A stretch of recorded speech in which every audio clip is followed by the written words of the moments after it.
నేను మీ ఇద్దరి కోసమని కలకండ చేశాను తెలుసా. ఎలా ఉందో తిని చెప్పండి. జిష్యుకి పెడతా, తిన్ననా?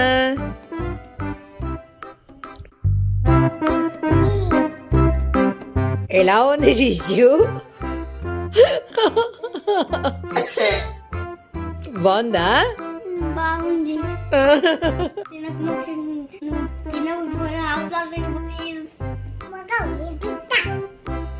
తింటుంది.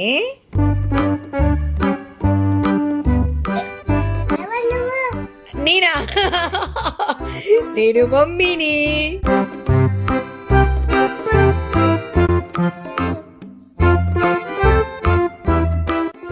ఏంటి నేను చేసిన స్వీట్ తిని ఇలా పడిపోయారు? మోక్షి శిశువు లెగండి, ఇలా పడిపోయారేంటి?